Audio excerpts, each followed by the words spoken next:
Imam Ghazali menerangkan di sini seseorang yang dikuasai oleh nafsu lewat syahwat, dia akan disamakan dengan mahimah. Pengarang kitab Sirajut Talibin, beliau menjelaskan kenapa Imam Ghazali menyamakan kita dengan hewan ataupun bahimah. Beliau menjelaskan ka'annaha bahimatun, seolah-olah hanya nafsu itu binatang yang dia akan melakukan sesuatu perbuatan yang tanpa dia sadari dan tanpa dia tahu akibat daripada hal yang akan dia lakukan apabila seorang tersebut sudah dikuasai oleh yang namanya syahwat. Dan dalam karangan beliau yang selanjutnya, wa fi hali ghadabi sab'un, dan pada saat kita sedang marah, kita dikuasai oleh yang namanya nafsu, Imam Ghazali menyamakan kita dengan sabuk. Mahwa sabuk. Apa itu sabuk? Sabuk dalam karangan pengarang kitab Sirajut Talibin, beliau menjelaskan sabuk di sini dengan hewan yang bisa menerkam, yang siap menerkam apapun yang ada di depannya apabila kita sedang marah, yang seakan-akan kita bisa menyelesaikan segala masalah dengan sebab marah, tapi tidak. Ingat, kita itu dikuasai oleh nafsu, bukan sesuatu yang baik. Dan kita pada saat itu akan hilang akal. Kenapa? Karena kita sudah dikontrol oleh yang namanya nafsu. Wa fi halati musibati taraha tiflan saghiran. Apabila kita telah dikontrol oleh nafsu lewat musibah, Imam Ghazali menyamakan kita dengan tiflan saghiran, dengan anak kecil. Kenapa?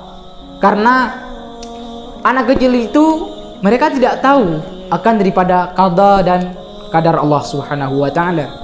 Mereka tidak tahu pahala daripada kesabaran di atas musibah yang telah diberi oleh Allah Subhanahu wa taala. Beliau menyamakan orang yang dilanda musibah dengan anak kecil, yang mana dia akan menangis yang tidak dengan tangisan biasa. Imam Ghazali menerangkan dalam matan selanjutnya, wa fi halati nikmatin tarha fir'aunan. Apabila kita dikuasai oleh nafsu lewat kenikmatan ataupun lewat daripada harta, kita akan disamakan pada saat itu dengan Fir'aun, yang mana Fir'aun orang paling sombong di atas muka bumi. Dia berani menentang Allah, berani membuat sebuah bangunan yang menjulang tinggi yang belum ada satupun makhluk hidup di dunia ini membuat bangunan tersebut. Untuk apa? Agar dia bisa menaiki bangunan tersebut dan bisa memanahi Tuhannya Nabi Daud. Siapa? Allah Subhanahu wa taala. Dan dalam karangan beliau yang selanjutnya, wa fi hali ju'i taraha majnunan. Dan dalam keadaan yang lapar, apabila kita dikuasai oleh nafsu, kita akan disamakan dengan orang gila. Kenapa? Karena pada saat itu dia tidak akan tahu.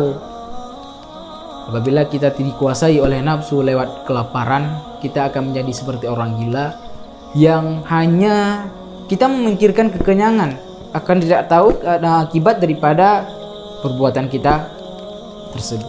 Wa fi halati syab'in taraha muhtalan. Dan apabila kita telah puas dengan apa yang telah kita lakukan, pada saat itu kita akan dikategorikan kepada orang muhtalan. Muhtalan itu orang yang suka berandai-andai. Andai aku ini, andai aku itu, andai aku bisa jadi ini, niscaya aku akan bisa ini. Andai aku menjadi begitu, niscaya aku akan bisa membuat itu.